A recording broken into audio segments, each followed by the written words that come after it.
தமிழ்நிறம் நேயர்களுக்கு வணக்கம். இன்று நம் நிகழ்ச்சியில் அரசியல் விமர்சகர் ரவீந்திரன் துரைசாமி சார் நம்மிடையே வந்து இணைஞ்சிருக்காங்க. அவங்களிடம் வந்து பேசலாம். சார் வணக்கம். வணக்கம் தம்பி. எப்படி இருக்கீங்க? நல்லா இருக்கு தம்பி. நல்லா இருக்கீங்களா? நலமா இருக்கேன் சார். ஈரோடு தேர்தல் அதுதான் இன்னைக்கு வந்து ரொம்ப கொஞ்சம் பேசு பொருளாகவும் இருக்கு. முதலமைச்சர் கூட அதுக்கெல்லாம் வந்து போயிருக்காங்க. இதுல வந்து விஜய் நிப்பாரா? அந்த ஒரு இதை சொல்லுங்க சார். கள நிலவரம் எப்படி இருக்கு? விஜய் நிற்கணும். ஏற்கனவே விக்கிரவாண்டியில் நிற்காதனால விஜய் கமல்ஹாசன் 2.0 ஆயிட்டார். நீங்கள் விக்கிரவாண்டி நாங்குநேரி எலெக்ஷன் வரும்போது சீமான் நின்னார். சீமான் நாங்குநேரியில் 2% ஓட்டு தான் எடுத்தார். விக்கிரவாண்டியில் 1.5% ஓட்டு தான் எடுத்தார். இந்த 2 எலெக்ஷன்லையும் கமல்ஹாசன் நின்றுப்பாருன்னா கமல்ஹாசனால் குறைஞ்சபட்சம் 5-6% வாக்கு எடுக்க முடியும். சீமான் எடுத்த 1.5 ஒரு அரை குறைச்சிருக்க முடியும். 2.5 அதுலேயும் ஒரு அரை குறைச்சிருக்க முடியும். சீமானுக்கு ஓட்டு நெக்லிஜிபிள் ஓட்டாட்டும் இவர் ஒரு 5% எடுத்த ஒரு லீடர் ஆட்டம் அவருக்கு இமேஜ் வந்திருக்கும். ஒரு இடைத்தேர்தல் இல்லை அந்த பர்செப்ஷன் தோற்றம் கிடச்சிருக்கும். அவர் இடைத்தேர்தலில் பாய்காட் பண்ணிட்டார். சீமான் விக்கிரவாண்டியில் எடுத்தது 1.5% ஓட்டு தான். அவர் வந்து நாங்குநேரில் எடுத்தது 2% ஓட்டு தான். ஹரிநாடார் சீமானை விட அதிக ஓட்டு எடுத்தார். ஹரிநாடார் நடராஜனால குண்டாஸ்லாம் கை செய்யப்பட்ட நண்பர், தம்பி. நம்ம எப்போ நமக்கு பிறந்த நாள்லாம் வந்தால் ஒரு கிரீடெல்லாம் போட்டு மாலைலாம் போட்டு நல்லா இருப்பான்.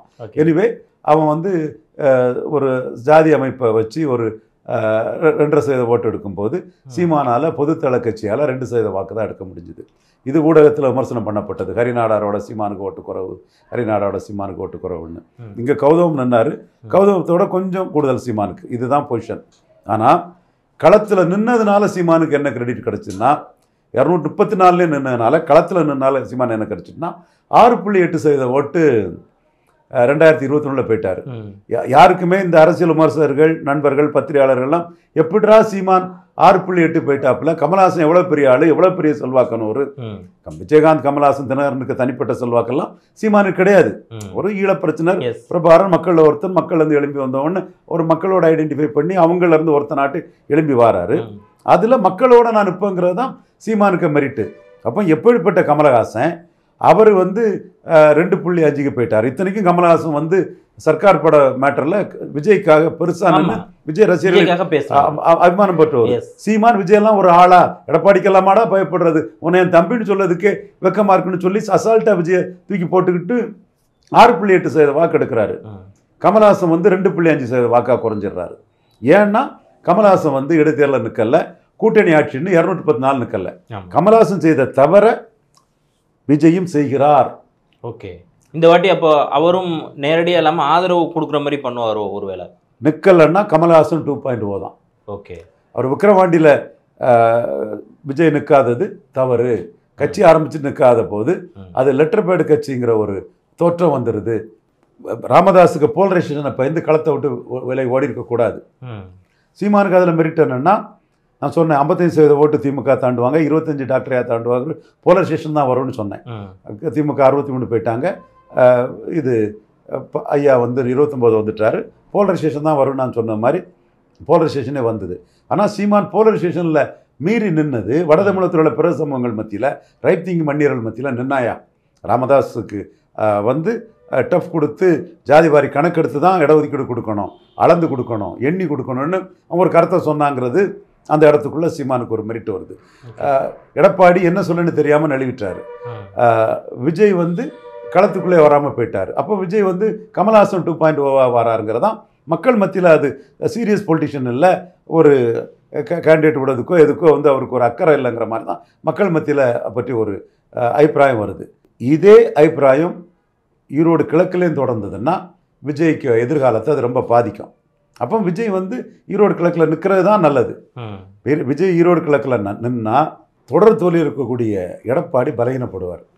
இதுதான் இந்த கான்செப்ட். விஜயும் பலரும் பொய் சொல்லி ஏமாத்துறாங்க.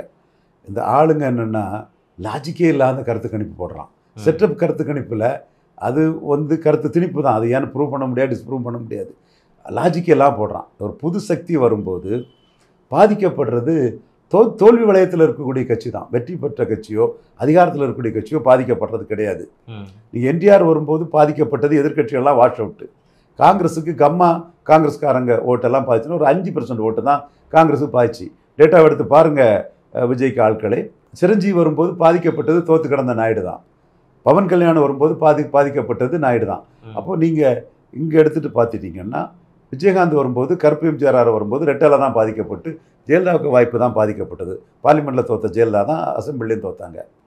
கமல்ஹாசன் வரும்போது ரெட்டலை தான் பாதிக்கப்பட்டது. ரெட்டலைக்கு போட்ட ஒரு சில குறிப்பிட்ட சமூக மக்கள் வந்து கமல்ஹாசன் பின்னாடி போயிட்டாங்க. அப்போ தோற்று கிடக்கவங்க தான் பாதிக்கப்படுவாப்பில். ஸ்டாலினுக்கு வந்து விஜயால் பாதிப்புன்னு எவன் சர்வே போட்டாலும் அது செட்டப் சர்வே, போலி சர்வே, ஃப்ராடு சர்வே.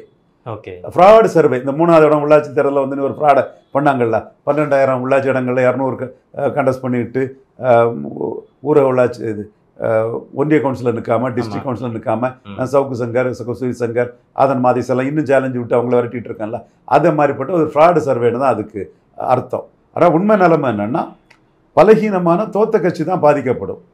இப்போ விஜயும் எடப்பாடி பழனிசாமியும் ஈரோடு கிழக்கில் என்னன்னா எடப்பாடி பழனிசாமி பெருசாக பாதிக்கப்படுவார். ஓகே, ஸோ அதனால் இப்போ ஆனால் பிளான் நீங்கள் இந்த மாதிரி இருந்தால் இப்படி இருக்குன்னு சொல்கிறீங்க. இவங்க 2 பேரும் இணைஞ்சு நிற்கிறதான வாய்ப்பு இப்போ இருக்குமா இந்த நேரத்தில்? அது அவங்க 2 பேரும் தான் முடிவு பண்ணணும். அதில் விஜய் சப்போர்ட் பண்ணிக்கிட்டு ஒதுங்கினார்னா விஜய் முடிஞ்சார். கமலஹாசனோட அதே இதுதான் முடிஞ்சார். வேணா ஒரு ராஜ்யசபா கொடுப்பாரா இருக்கும். இவருக்கு இங்கே ஒரு ராஜ்யசபா மாதிரி அங்கே ஒரு ராஜ்யசபா அவர் கொடுப்பாரா இருக்கும். ராகுல் காந்தி கிட்ட எதிர்பார்த்து கிடைக்காதது இங்கே கிடைக்குமா இருக்கும். என்ன தவம் செய்து அந்த ராஜ்யசபா பெறுவேன்னு சந்தோஷப்பட்டுக்க வேண்டியதுதான். அதை தவிர வேற பலன் அதில் வராது. நான் என்ன எடப்பாடிக்கு இதில் சிக்கல் என்னன்னா 38% 2021 ஈரோடு கிழக்கில் எடுத்தாங்க. செந்தில் பாலாஜியை வச்சு கொங்குல கைப்பற்றணும்னு ஸ்டாலின் முயற்சி பண்ணுறாரு. உள்ளாட்சி தேர்தலில் பெரிய வெற்றியை பெறாரு. இடைத்தேர்தலும் வருது. அதில் திமுக தரப்பு வந்து ஜரூரா நிற்குது. எடப்பாடி பழனிசாமி தரப்பும் திண்டுக்கல் மாதிரி அது இதுன்னு அவங்களும் பணம் கொடுக்குறாங்க. கொடுத்து 25-26% வாக்கை அவங்க எடுக்கிறாங்க. 38-20 ஆயிடுச்சு. 12-13% வாக்கு போயிட்டு விக்கிரவாண்டி நடக்கும்போது எடப்பாடி பழனிசாமி சொல்கிறாரு, மு.க. ஸ்டாலின் தலைமையிலான திமுக அரசில் எடப்பாடி பழனிசாமி கருத்துப்படி இடைத்தேர்தல் வந்து சரியாக நடக்காது, கண்டஸ்ட் பண்ணுறதே வேஸ்ட்டுங்கிறாரு. ஆனால் ஈரோடு கிழக்கு இடைத்தேர்தலில் அவர் எடுத்த ஓட்டை விட பொது தேர்தலில் வந்து அவர் 3% வாக்கு குறைஞ்சிருக்காரு. 23 தான் வந்திருக்காரு. பார்த்தா தெரியும், நீங்கள் எடுத்து பார்த்தா தெரியும். இதை நீங்கள் ஒப்பிட்டு பார்த்தீங்கன்னா ஜெயலலிதா அம்மையார் திருமங்கலம் அழகிரி நடத்தின இடைத்தேர்தலை விட ஜெனரல் எலெக்ஷனில் கூட்டிட்டாங்க. அவங்க கூட்டணி மதிமுக கூட்டிட்டு மதுரை மத்தி மதுரை மேற்கெல்லாம் 15-20% வாக்கு பொது தேர்தலில் கூட்டிட்டாங்க 2009. ஆனால் எடப்பாடி பழனிசாமி குறைஞ்சிட்டாருன்னா அவரை விட்டு விலகின வாக்கு மீண்டும் அவர் கையில் வரல.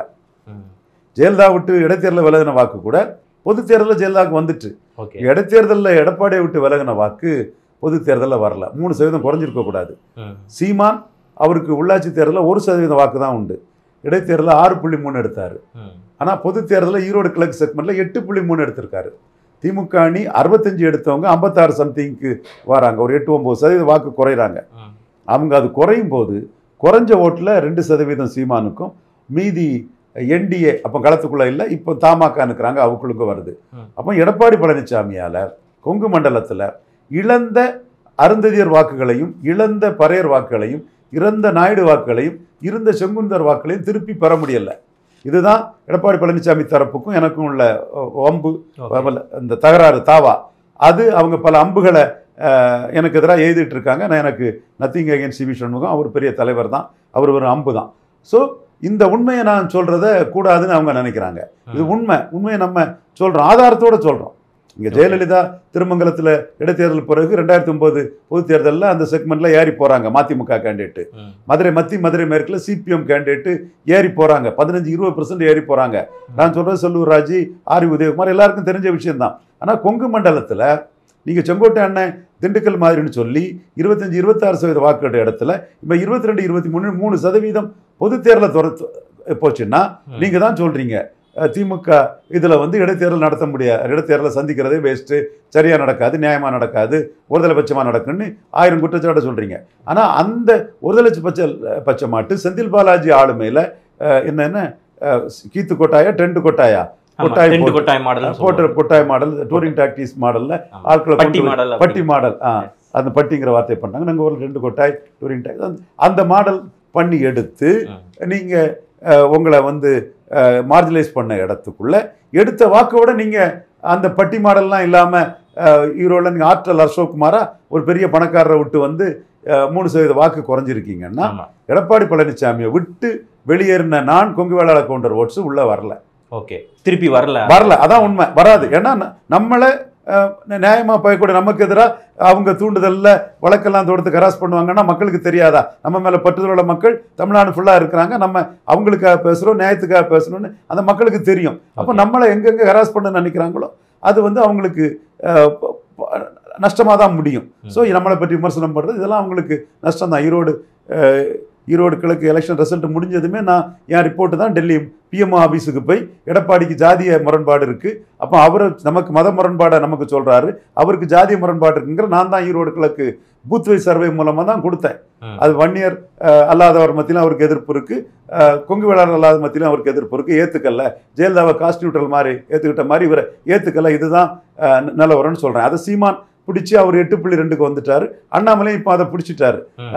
ஷெட்யூல் காஸ்ட்டுக்கும் பரவலாக வாழக்கூடிய ஓபிசிக்கும் அதிகாரம் இல்லைங்கிற பாயிண்ட்டை இவர் பிடிச்சிட்டாரு. பட் நம்ம இந்த ரிசல்ட்டை பார்க்கும்போது பொது தேர்தலையுமே அதில் அவங்க விழுந்திருக்காங்கங்கிறது தெரியுது. இதே வீழ்ச்சி விக்கிரவாண்டிலையும் 20% ரெட்டேல ஓட்டு அப்படியே உதயசூரியனுக்கு போயிருக்குன்னு சொன்னால், அங்கே நடந்த போலரைசேஷனில் ஒரு 29% வாக்கு டாக்டரையா எடுக்கிறாருன்னா 40% வன்னியர் உள்ள இடத்துல ஒரு 25%க்கு மேலே டாக்டரையா விழுந்தது வன்னியர் சமூக வாக்குகள் தான். ஒரு 4% தான் பாஜக வச்சு, என்டிஏ வச்சு, பன்னீர் தினகரன் இவங்களை வச்சு அதர் காஸ்ட் ஓட்டு விழுந்திருக்கோம். அங்கே திமுகவுக்கு விழுந்ததில் ஒரு 25 to 30% மொத்த வன்னியரில் 63% வாக்கில் ஒரு 10% வாக்கு தான் வன்னியர் வாக்கு கிடச்சிருக்கும். இது 53% வாக்கு நான் வன்னியர் வாக்கு கிடச்சிருக்கும். அப்போ நான் வன்னியர் வாக்கில் திமுக கழகத்துக்கு 90%க்கு மேலே கிடச்சிருக்கும். வன்னியர் வாக்கில் ஒரு 25% கிடச்சிருக்கும். அப்போ இந்த ஒரு polarisation Kongu மண்டலத்துக்குள்ளேயும் core Kongu Vellalar counter பெல்ட்டுக்குள்ளே இருக்குது. வன்னியர் மண்டலத்திலே ஒரு 60 தொகுதியில் கோர் வன்னியர் பெல்ட்டுக்குள்ளே இருக்குது. அங்கே கோர் 30 தொகுதியில் கொங்கு வேளாளர் கவுண்டர் பெல்ட்டில் இருக்குது. இதை அண்ணாமலை புரிகிறாரு. சீமான் இப்போ தெளிவாக புரிஞ்சுக்கிட்டார். முன்னம சீமான் எடப்பாடிக்கு ஓட் டிரான்ஸ்ஃபரிங் கெப்பாசிட்டி இருக்கும்னு நினைச்சாரு. ஈரோடு கிழக்குக்கு பிறகு 20% ரெட்டேல வாக்கே அதிமுக வாக்கே திமுக உதயசூரியன் போயிட்டுனா நான் வன்னியர்ஸ் எல்லாம் ஸ்டாலின் கேண்டிடேட் உதயசூரியனை ஏற்றுக்கிட்டாங்க, பானை ஏற்றதோட பெரிய அளவில் ஏற்றுக்கிட்டாங்கிறத சீமான் புரிஞ்சுக்கிட்டார். 100% சீமான் புரிஞ்சுக்கிட்டார். தெளிவாக அவருக்கு தெரியுது. அண்ணாமலை இப்போ இதில் புரிஞ்சு வராரு. ஸோ இந்த இடத்துக்குள்ள விஜய் களத்துக்குள்ளே வந்தால் ஈரோடு கிழக்கில் உள்ள நான் கொங்கு வேளாளர் ஓட்டில் ஒரு பகுதி விஜய்க்கு கணிசமாக கிடைக்கும். ஓகே, அது தனிச்சு நிற்கணும். விக்கிரவாண்டி களம்னு சொன்னால் இந்த களம் வன்னியர் பறையர் போலரைசேஷன் விஜய் உடைக்கணும். அது விஜயால உடைக்க முடியல. அவர் பின்னங்கால் படையில் கோலத்தனமாக ஓடிட்டாரு. காரணம் தவறான ஆலோசகர்கள். அதில் அவர் போயிட்டாரு. ஆலோசகரும் இதான சொல்லிட்டு இருக்காங்க, பேசுறவை நீங்க சொல்றதுக்கு ஆப்போசிட்டான ஒரு இதுதானே அவங்களுமே சொல்லிட்டு இருக்காங்க களத்தில் சொல்லும் போதும். அது களம் தெரியாமல் ஏசி ரூம் அப்படிதான் இருப்பாங்க. அப்போ அங்கே நீ வடக்க கேளுங்க, இது போயிட்டு கேட்டால் மக்கள் தெளிவாக சொன்னான். சீமான் என்ன இருந்தாலும் நின்னாயா அவன் ராமதாஸுக்கு இதெல்லாம் அவன் ஒன்றும் யோசிக்கல, தன் கருத்தை சொல்லி நின்னாயா. ராமதாஸ் ஐயா அம்மா தன் கருத்தை சொல்லி தெளிவாக நின்னாயான்னு மக்கள் பாராட்டுவான். அந்த இடம் விஜய் கோட்டை விட்டாச்சு. இதை ஈரோடு கிழக்குலையும் தொடரக்கூடாது. ஈரோடு கிழக்கில் விஜய் நின்னா எடப்பாடி பழனிசாமிக்கு 23% வாக்கெடுத்த எடப்பாடி பழனிசாமி கண்டிப்பாக டெபாசிட் எடுப்பார். இந்த முறை டெபாசிட் இழந்துருவார். கழிஞ்ச முறை நான் டெபாசிட் பற்றி எடுப்பாருன்னு தான் சொன்னேன். நான் கழிஞ்ச முறை என் வார்த்தையை பார்த்துவிடுங்க. இதே இடைத்தேர்தல் உசிலம்பட்டி, தூத்துக்குடி, முதுகுளத்தூர், ஆண்டிப்பட்டி பகுதியில் வந்தால் எடப்பாடி டெபாசிட் இழப்பாருன்னு சொன்னேன். எந்த அனலிஸ்ட் சொன்னாங்க? நான் சொன்னேன். சும்மா நியாயத்துக்கு புறமா என்ன குற்றம் சாட்டக்கூடாது. நான் சொன்னேன்னா இல்லையா? இன்னைக்கு பொது தேர்தலில் டெபாசிட் இழந்திருக்காங்களா இல்லையா? ஆண்டிப்பட்டி, முதுகுளத்தூர், உசிலம்பட்டி, தென் தூத்துக்குடியில் டெபாசிட் இழந்திருக்காங்களா இல்லையா? நான் என்ன கணிச்சு சொன்னேன். அப்போ உங்களுக்கு மற்ற ஜாதிகள் மத்தியில் உள்ள எதிர்ப்பை நான் கோடிட்டு காட்டி தெளிவாக சொன்னேன். இதற்காக தான் நான் என் மேலே வழக்கும் இருக்குது, வழக்கையும் சந்திச்சுட்டு இருக்கேன். அம்பேத்கர் இருக்க சட்டப்படி நியாயம் இருக்கு, நான் சந்திப்பேன். அது ஒன்றும் பெரிய மேட்டர் இல்லை. ஸோ இன்றைக்கும் இந்த சூழல் விஜய் களத்துக்குள்ளே இறங்குனா மீதி 23 இருக்கக்கூடிய கொஞ்சம் நெஞ்சம் நான் வேளாளர் கவுண்டர் ஓட்டும் விஜய்க்கு வரும். ஸோ எடப்பாடி பழனிசாமி டெபாசிட் இழக்க போகிறது உறுதி. இது விஜய் அதை செய்துட்டாருன்னா அவருக்கு அரசியல் எதிர்காலம் இருக்குது. ஸோ அரசியலை நெகட்டிவாக பார்த்து வரக்கூடாது. மூப்பனாருக்கு எதிராக நெகட்டிவ் மைண்டில் எங்கள் அண்ணன் சிவாஜி கணேசன் ஒன்றும் இல்லாமல் போயிட்டார், சினிமாவே பாதிச்சுட்டு. நீங்கள் உதயநிதி ஸ்டாலினுக்கு எதிராக நெகட்டிவாக அரசியலுக்கு வராதிங்க, நீங்கள் பாசிட்டிவாக அரசியலுக்கு வாங்க. நீங்கள் வளரணும்னா தோத்துக்கிட்டு இருக்கக்கூடிய எடப்பாடி பழனிசாமியை பலவீனப்படுத்தி தான் வளர முடியும். சீமான விஷயத்தில் கமல்ஹாசன் சீமான் மாதிரி சீமான் ஜம்ப் பண்ணுவார். அது தெரியாமல் நீங்கள் இருக்காண்டாம். உங்கள் கம்பாரிசன் சீமானுக்கு ஜம்பிங் தான். இப்போ நீங்கள் வரலன்னா சீமானுக்கு ஜம்பிங் கூடுதலாகும். சீமான் களத்துக்குள்ள நின்று என்ன பண்ணுவார்? விஜய்க்கு கருத்து என்ன, சப் கேட்டகரைசேஷனில் அருந்ததியர் உள்ஒதுக்கீடு விஷயத்தில் விஜய்க்கு கருத்து என்ன, பறையர்களுக்கும் தேவேந்திர குல வேளாளருக்கும் 5% உயர்த்தி கொடுக்கணும்னு சீமான் பேசுவார். இதை வேற எந்த அரசியல் விமர்சனம் பேச மாட்டாங்க. ஏன்னா களம் தெரியாமல் ஏசி ரூமிலேருந்து பேசிகிட்டு இருக்கவங்களுக்கு இந்த பறையர் சமூக மக்கள் என்ன உணர்றாங்க, படித்த தேவேந்திர குல வேளாளர் மக்கள் என்ன உணர்றாங்கன்னு தெரியாது. புதன்கிழமை தேவேந்திர குல வேளாளர் IAS IPS ஆஃபீஸர்ஸ் எல்லாம் நீங்கள் சொல்ல சரிங்கன்னு நம்மளை பார்க்க வராங்க, ஹோட்டலில் வந்து சந்திக்க வராங்க. அதே மாதிரி பறையர் சமூகங்களும் நம்ம பேசுகிறதுக்கு நம்மளை பாராட்டுறாங்க, நம்ம சந்திக்க வராங்க. நாம் வந்து எல்லாமே ஒன்று தான், எனக்கு எல்லாமே அருந்ததியர் பறையர் எல்லாமே ஒரு தாய் மக்கள் மாதிரி தான் நான் பார்த்துட்டு இருக்கேன். இருந்தாலும் அவங்க வராங்கங்கிற தகவலை தான் நான் சொல்கிறேன். இதில் ஒருத்தருக்கு எதிராக ஒருத்தரை நான் இது பண்ணக்கூடிய மைண்ட் செட் நமக்கு இல்லை. பட் அரசியல் ரீதியாக கலைஞர் கொடுத்து மோடி என்டால்ஸ் பண்ணின இதை இன்றைக்கி வந்து சீமானுக்கு அரசியலில் அந்த அருந்ததியிலும் பிற மொழியாளர்களும் மு க ஸ்டாலின் பக்கம் முழுமையாக கன்சாலிடேட் ஆகிறதுக்குள்ள வாய்ப்பு இருக்குது. சீமான் ஈரோடு கிழக்கில் இவங்க குறவு தான், தேவேந்திர குல வேளாளர்களும் பறையர்களும் தான், குறவு தான். ஆனால் தமிழ்நாட்டில் வட தமிழத்துக்காகவும் தென் தமிழத்துக்காகவும் அங்கே இதை இஷ்யூவாக எடுத்து பேசுவார். அப்போ விஜய் வந்து ஒரு நிலைப்பாடு இல்லாமல் அரசியல் களத்துக்குள்ள கட்சி ஆரம்பித்து 10.5நாலும் சரி, இந்த சப் கேட்டகரிஸ்னாலும் சரி, நிலைப்பாடு இல்லாமல் போகிறது தவறான தப்பு கணக்கில் கூட இருக்கவங்க அவரை ஏமாத்துறாங்க. எனக்கு விஜய் நினச்சா ஐ ஹவ் டு பிட்டி. நீங்கள் ஒரு இஷ்யூ எடுக்காமல் யாருக்குமே வந்து ஓட்டு வராது.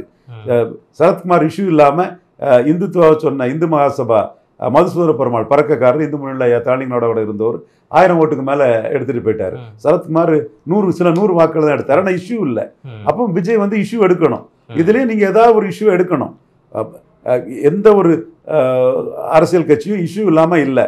தனி மனிதருக்கோ சினிமா கிளாமருக்கோ யாரும் ஓட்டு போட போகிறதில்ல. எம்ஜிஆர் வந்து 30% ஓட்டு எடுத்தாருன்னா திமுகவில் உள்ள பிளவில் அந்த ஓட்டு எடுத்தார். கலைஞரை எதிர்த்து அந்த ஓட்டு எடுத்தார். திமுக இல்லாத தளி, ஓசூர், கிள்ளியூர் போன்ற இடத்துல எம்ஜிஆருக்கே டெபாசிட் போச்சு. ஆனால் திமுக இருந்த இடத்துல தான் எம்ஜிஆருக்கு நல்ல வாக்கு வந்தது.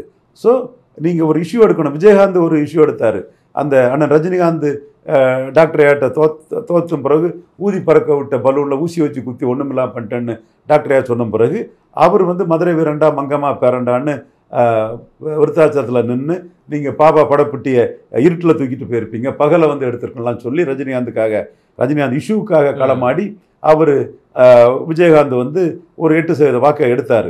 கமலஹாசன் கூட ஆரம்பத்தில் இதாக இருந்தவர் கடைசியில் டிவி பெட்டியை உடைச்சி திமுக வேண்டாம் அண்ணா திமுக வேண்டான்னு சொல்லி பிரசாந்த் கிஷோருக்கு ஸ்ட்ராட்டஜி எடுத்து நகர்ப்புற மக்கள் மத்தியில் உள்ள வாக்கில் வந்து ஒரு 4% எடுத்தார்.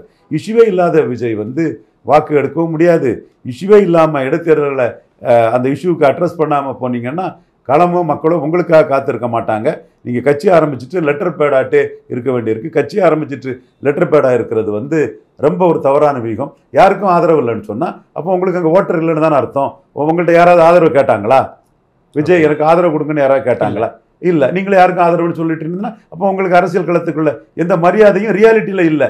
சும்மா ஊடகத்தில் பேப்பர் டைகர் மாதிரி காகித புலி மாதிரி செய்திகளை போட்டு அது காணல் நீர் மாதிரி போகிறதுல அர்த்தமே இல்லை. முன்னிற்கு மொழி மாதிரி போகிறதுல அர்த்தமே இல்லை. ரியாலிட்டியில் அச்சீவ் பண்ணணும், ஸ்ட்ரைக் பண்ணணும், அட்டாக் பண்ணணும், வரணும், நிற்கணும், வாக்கெடுக்கணும். அதுதான் ஒரு ஒரு அரசியல் கட்சிக்கு அழகு, அந்தஸ்து. நீங்கள் எம்ஜிஆர் எடுத்துக்கிடுங்க. திண்டுக்கல்ல வந்தார் 55% இடைத்தேர்தல். பொதுத் தேர்தல் 30.3 தான் எடுத்தார். தினகரன் எடுத்துக்கிடுங்க 50% ஆர்கே நகர். பொதுத் தேர்தல் 5.5 தான் எடுத்தார்.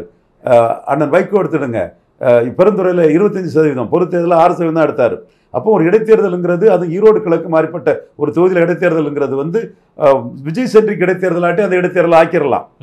அப்போ அதுக்கு நீங்கள் வாங்கன்னு தான் நான் கேட்குறேன். அதுக்கான முன்னெடுப்பு எதுவும் அவங்க எடுத்த மாதிரி தெரியல. அதுக்கான முன்னெடுப்போ 214 கேண்டிடேட் போடுறதுக்கோ முன்னெடுப்போ இல்லை.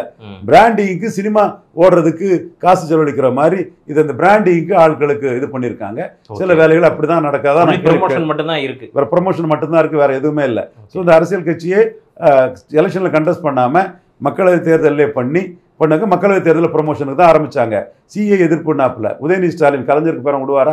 ஒரு திமுக காரங்க கூட விஜய் பேரை பயன் சொல்லக்கூடாது, விஜய் வச்சு நம்ம ஜெயிக்க வேண்டியதில்லை, விஜய் ரசிகர்லாம் சிஏ எதிர்க்காங்கன்னு எந்த திமுக கேண்டிடேட் சொல்லக்கூடாதுன்னு அவர் தெளிவாக இது பண்ணி ஒருத்தர் கூட விஜய் மதிக்காமலே 47% வாக்கெடுத்து இன்றைக்கி ஜெயித்திருக்காங்க. அந்த 47% வாக்கெடுத்தவங்கள ஒருத்தர் கூட விஜய் ஒரு ஆளாட்டு மதித்து அந்த வெற்றியை பெறலை. பார்த்தாரு, மைக் படத்தை போட்டு ஒரு விளம்பரத்தை போட்டார். அப்போ மார்க்கெட்டிங்கும் பப்ளிசிட்டிங் தானே அதை பண்ணுறாரு. ரவீந்திரநாத் குமார் மதிச்சார், விஜய் ரவீந்திரநாத் குமார் மதிச்சார். நம்ம மதித்தவங்களை நம்ம சொல்லிடுவோம். கட்சி ஆரம்பித்த பிறகு திருமாவளவன் மதிச்சிருக்காரு, சீமான் மதிச்சிருக்காரு. அதெல்லாம் நம்ம மறுத்து பேச வேண்டிய அவசியம் இல்லை.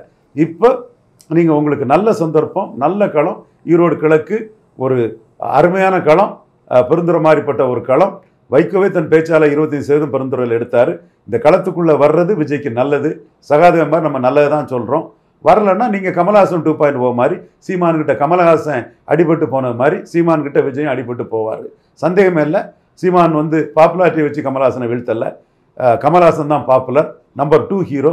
இன்னையும் கூட அவர் பிக் பாக்ஸ் பாப்புலாரிட்டி, ரசிகர் பலம், அவ்வளோ காலம் உள்ள ரசிகர் பலம், களத்தூர் கண்ணம்மாவில் இருந்தே பொதுமக்கள் அபிமானம் எல்லாமே கமல்ஹாசனுக்கு இருந்தும் கமல்ஹாசனை சிம்பிளாக சீமான் வீழ்த்திட்டாருன்னா பாப்புலாரிட்டி இல்லாத சீமான் மக்களோட நின்று மக்களுக்காக தேர்தலில் நிற்கிறாரு.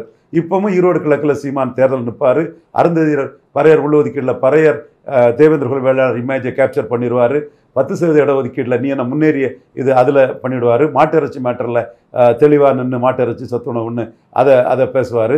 அதே மாதிரி 10% இடஒதுக்கீட்டில் ஏற்கனவே சொன்ன மாதிரி தெளிவாக நிற்பார். இலவசங்களில் இலவசம் நாட்டுக்கு கேடுன்னு லூசர்ஸ் அண்ட் கேலர்ஸில் இலவசத்துக்கு எதிரான நிலைப்பாடு எடுத்து நிற்பார். நீங்கள் இலவசத்துக்கு ஆதரவான நிலைப்பாடு எடுத்து வாங்கலாம் விஜய். நான் வீட்டுக்கு வீடு பசுமாடு கொடுப்பேன்னு விஜயான்னு சொன்ன மாதிரி நீங்கள் கறவை மாடு கொடுப்போன்னு சொல்லி வாங்கலாம். அப்போ நீங்கள் இவர் ஒரு இஷ்யூ எடுத்தால் நீங்கள் ஒரு இஷ்யூ எடுத்து வரணும் இல்லையா? சும்மா மக்களை ஏமாளி சினிமாவை பார்த்துட்டு ஓட்டு போடுவாங்கன்னா சரத்குமார் நிலைமையை கூட நீங்கள் திருமங்கலத்தில் சரத்குமார் இப்போ தான் நினச்சார். எம்ஜிஆருக்கு நாடியில் வெட்டு இருக்குது, எனக்கு நாடியில் வெட்டு இருக்குன்னாரு. கடைசியில் ஒற்றை இலக்கத்தில் போயிட்டார். ஸோ இஷ்யூ எடுங்க, விஜய் அந்த மாதிரி தெளிவாக எடுங்க. அதாவது கமல்ஹாசன் மாதிரி டிவி பெட்டி அடித்து திமுக வேண்டாம் அண்ணா திமுக வேண்டான்னு எடுங்க. நீங்கள் வெறும் திமுக எதிர்ப்புன்னும் உதயநிதி எதிர்ப்புன்னும் வன்மத்தில் காழ்ப்புணர்ச்சி அரசியல் பண்ணிங்கன்னா சிவாஜி மூப்பனாரை எடுத்து நெகட்டிவ் பொலிட்டிக்ஸ் போன மாதிரி உள்ள நிலைமை தான் விஜய்க்கு ஏற்படும். நான் நல்ல விதமாக தான் சொல்கிறேன். விஜயை பற்றி தனிப்பட்ட தாக்குதல் எதுவும் என்றைக்கும் பண்ண மாட்டேன். மற்ற விமர்சனங்களுக்கும் நான் என்னைக்காவது தனிப்பட்ட இது பண்ணியிருக்கேன்னா, இன்றைக்கி ஒரு திரைப்பட நடிகை வந்து ட்வீட் போட்டிருக்குது, அந்த அம்மையாரோட இதில் நியாயம் இருக்குது, மற்றவங்க பண்ணதான் தவறு. அந்த அம்மையாரோட தனிப்பட்ட இதை யாரும் புண்படுத்தக்கூடாது. நவீன் நாயர் சொல்கிறதாட்டி என் ஃப்ரெண்ட் சையது முகமது என் ஃப்ரெண்டு சொல்லுவான். நபிகள் சொல்கிறது மாதிரி தங்களை டிஃபெண்ட் பண்ண முடியாத பெண்களை பற்றி அவதூறு சொல்லக்கூடாதுன்னு சொல்லுவான். அது நம்ம இன்னைக்கு அந்த மாதிரி அவதூறு சொல்கிறது கிடையாது, அது தவறு, அதெல்லாம் தேவையற்ற விஷயம். அதே வேளையில் அரசியல் ரீதியாக நான் விஜய் விமர்சனம் வைக்கிறேன். அந்த விமர்சனம் நியாயமான விமர்சனம் வைக்கிறேன், தரவுகளோட வைக்கிறேன், கண்ணியமாக வைக்கிறேன். சகாதேவ மாதிரி சொல்கிறேன், விக்கிரவாண்டியை விட்டது நீங்கள் தப்பு. ஈரோடு கிழக்கையும் விட்டிங்கன்னா கமல்ஹாசன் 2.0க்கும் கீழே போயிருவீங்க. விஜய் தான் முடிவெடுக்கணும். வாங்க விஜய், ஈரோடு கிழக்கு வரவேற்கிறது, வாங்க மக்களை சந்திங்க. சார், இப்போ விஜயை பற்றி சொல்லிட்டீங்க, இந்த அளவுக்கு நீங்கள் நிற்கணும் அப்படிங்கிற சொன்னாங்க. அதிமுகவினுடைய நிலைப்பாடு என்னவா இருக்குது? ஏன்னா அவங்க இப்போ தேர்தல் ஆணையம் வேறு நேரில் வந்து பார்க்கணும் அப்படின்னு சொல்லியிருக்காங்க. எடப்பாடி சார்பாக இப்போ வந்து சிவி சண்முகம் வந்து போயிருக்காங்க. அவங்களுக்கு வந்து சின்னம் இருக்குமா இருக்காதா அப்படின்னு ஒரு பெரிய சிக்கலுமே இருக்குது. அவருமே இப்போ அமித்ஷாவையோ இல்லை பிரதமர் மோடியையோ வந்து நேரடியாக விமர்சனம் வைக்கல எடப்பாடி அவர்களும். ஸோ எப்படி பார்க்குறீங்க அவர் ஈரோடு தேர்தல் களமும் அவங்களுக்கு சின்னம் கிடைக்குமா இரட்டை இலை அப்படிங்கிறதும்? ஜெயலலிதா அம்மையார் இறந்ததும் சசிகலாவுக்கு கவர்னர் பதவி ஏற்பட வரமாட்டாருன்னு தெளிவாக சொன்னேன். வேறு யாரும் சொல்லலை, நான் தெளிவாக ஆணித்தரமாக அடித்து தந்தி டிவியில் சொன்னேன். பாண்டே, திராவிட இயக்க எழுத்தாளர் முத்துக்குமார், எல்லாருமே தெரிஞ்ச விஷயம். நமக்கு பலமுறை அதை சொல்லியிருக்கிறேன். ஆகஸ்ட் 15 விடுதலை ஆயிடுவாங்க சசிகலா அம்மையார்னு சுப்பிரமணிய சாமி சொன்னார். சுப்பிரமணிய சாமி இங்கே ஒன்றும் செல்வாக்கு கிடையாது, அது ஒன்றும் நடக்காதுன்னு சொன்னேன். அது நடக்கலை. அதே மாதிரி பிஜேபி இன்க்ளூஸ் அலையன்ஸில் சசிகலா அம்மையார் வர முடியாதுன்னு சொன்னேன். இந்த 3 விஷயமும் தமிழ் மண்ணில் நான் சொன்னது தெளிவாக நடந்தது. இன்றைக்கும் பிஎம்எல்ஆர் ரவீந்திரன் துரைசாமிக்கு என்ன இது மோடி இவர் கருத்தை ஏற்கிறாரா இல்லை மோடி கருத்தை இவர் சொல்கிறாரான்னு பலருக்கும் தெரியலை. அதனால தான் அண்ணன் ரஜினிகாந்த் சீமான் சந்திப்பு பிறகு சீமான் நிதிஷ்குமார் மாதிரி சிஎம் கேண்டிடேட்டாக ரவீந்திரன் துரைசாமி கொண்டு வந்தாரோன்னு பதறாங்க. பலருக்கும் அந்த பதற்றம் இருக்குது. அது இன்னும் 26 வரை அது இருக்குது. அது ஒருகை ஓசை இல்லை. சீமான் 4 கட்சியை எதிர்த்து தனிச்சு போகும்போது நம்ம அவரை பாஷா விஷயம்னாலும் சரி ஒரே நாடுனாலும் அவர் நிலைப்பாட்டில் போகும்போது நம்ம காயப்படுத்தாண்டா அவங்க பயணிக்கட்டு. பட் பலருக்கும் இப்படி நடந்துருமோங்கிற ஒரு பதற்றம் இருக்குது. அதே வேளையில் இதே ரவீந்திரன் துரைசாமி தான் ரெட்டலை விஷயத்தில் தோற்று போனான். ஓகே, ரெட்டலையை கொடுத்தா Edappadi master the art of teaching அவர் வாங்கிட்டு ஓடிடுவார், நினைக்கிற மாதிரி சீட்டு தரமாட்டாருன்னு சொன்னோம். அதே மாதிரி தான் 6 சீட்டு வேணால் எடுத்துகிட்டு போங்க, 12 சீட்டெல்லாம் கிடையாதுங்கிறத சொன்னாப்புல. அண்ணாமலை வந்து எனக்கு டைம் கொடுங்க, நான் ரெட்டை இலக்க ஓட்டை கொண்டு வந்துடுறேன். எடப்பாடி கூட போய் நமக்கு ஜெயிக்காது. காரணம், நமக்கு எப்படி மத ரீதியான எதிர்ப்பு இருக்கோ அவருக்கு கொங்கு வேளாளர் அல்லாதவர்கள், வன்னியர் அல்லாதவர்கள், முக்குலத்தோர் நாடார்கள் மத்தியில் அவருக்கு எதிர்ப்பு இருக்குது. அந்த ஜாதிய முரண்பாடும் நம்ம மத முரண்பாடும் சேர்ந்து அவர் கூட போனாலும் ஜெயிக்காது. 2019 ரிசல்ட் மாதிரி தான் வரும்னு அண்ணாமலை மோடியை கன்வின்ஸ் பண்ணி 12 சீட்டு தந்தால் எங்களுக்கு ஒரு 10% ஓட்டுக்கு மேலே வரும். 40% ஓட்டு எடுத்தால் 12 சீட்டு வந்தால் 12% ஓட்டு வரும். சீட்டு ஜெயிக்கணும் நாங்கள் நம்பலை. அதே மாதிரி நாம் தனிச்சு நின்னாலும் 10% ஓட்டுக்கு மேலே நான் கொண்டு வந்துடுவோன்னு அண்ணாமலை சொன்னார். அதை கோஹெட்னு மோடி சொன்னதுனால தான் இன்றைக்கி 11.4% வாக்கை எடுத்திருக்காரு. ஒரு சீட்டும் ஜெயிக்கலைங்கிறதும் உண்மைதான். ஸோ ரெட்டேல விஷயத்தை பொறுத்தளவில் நான் தோத்துட்டேன். நான் வந்து மீண்டும் அந்த இடத்துக்குள்ளே போய் போர் புரிய விரும்பலை. ரெட்டலைக்கு எடப்பாடிக்கு ரைட்ஸ் இருக்குது. ஓகே. அவர் நின்றுட்டாரு, இடைத்தேர்தலில் நின்றுட்டாரு, ஜெனரல் எலெக்ஷன் நின்றுட்டாரு, எம்எல்ஏக்கள் அதிகம் வச்சிருக்கிறாரு. ஸோ இது அவரை விட்டு போறதுக்குள்ள வாய்ப்புகள் மிகவும் குறைவுன்னு தான் நினைக்கிறேன். But okay. அதே வேளையில் நான் ரெட்டலைக்கு எதிரான என்னோட பாசிட்டிவ் சோஷியல் ஜஸ்டிஸ் ஃபைட்டில் அது 2 ஜாதிக்கு மட்டும் பலன் அளிக்கக்கூடிய இல்லை. செங்குந்தருக்கு அதில் பலன் இல்லை, பறையர்களுக்கு அதில் பலன் இல்லை, அருந்ததியர்களுக்கு அதில் பலன் இல்லை, நாயுடுகளுக்கு பலன் இல்லைங்கும் போது அவங்களும் அதை உணர்றாங்க. இந்த பிரச்சாரத்தை நான் வந்து பண்ணுறேன். இதை வேணால் நீங்கள் உங்கள் செயல்பாட்டில் முறியடிங்க. அது ஒன்று என் மேலே வழக்கு போட்டாலும் ஒன்றும் ஆக போகிறதில்ல. உங்கள் செயல்பாட்டில் அதை முறியடித்து நீங்கள் பண்ணால் அது உங்களுக்கு அதுக்குள்ள வாய்ப்பு இருக்குது. ஸோ நான் ரெட்டைலையை வச்சு சமூக நீதி சூறையாட முடியாது. ஜெயலலிதா அம்மையார் வந்து அருந்ததியர் உள்ளொதுக்கீட்டில் எடுத்த நிலைமையிலிருந்து மாறி பறையர் தேவேந்திர குல வேளாளருக்கு எதிரான ஒரு நிலைப்பாட்டை எடப்பாடி பழனிசாமி சொல்லும்போது ரெட்டைலையை வச்சு பறையர்களையும் தேவேந்திர குல வேளாளர்களையும் ஏமாற்ற முடியாது. சீமான் விட மாட்டார். சீமான ஒரு காஸ்ட் நியூட்ரல் லீடராட்ட அதை பார்க்குறாருங்கிறத நான் என் பிரச்சாரத்தை முன்னெடுத்துட்டு போகிறேன். நீங்கள் 10.5 வந்து மன்னார் நாவிதர் குயவர் போயர் ஒட்டர் வேட்டு கவுண்டர் ஊராளி கவுண்டர் தொட்டிய நாயக்கர் மருத்துவர் மங்களா முக்குவர் பரதவராஜ குலமினர் போன்ற சமங்களுக்கு இணைத்த அநீதி வந்து தவறு. ரெட்டைலை வச்சு அந்த மக்களை ஏமாற்ற முடியாதுங்கிறத நான் முன்னெடுத்துட்டு போகிறேன். அதே மாதிரி எம்பிசியில் மட்டும் நீங்கள் டிங்கரிங் பண்ணவங்க ஏன் பிசியில் பண்ணலை? பிசியில் அருந்ததையர் யாதவர் விஸ்வகர்மா கள்ளர் போன்ற சமூகங்களுக்கும் பாதிப்பு இருக்குது. அதையா நீங்கள் செய்யலை? ரெட்டைலை வச்சுட்டு இந்த சமூகங்களை மக்களை ஏமாற்றிட முடியாதுங்கிற இதை நான் முன்னெடுத்துட்டு போகிறேன்.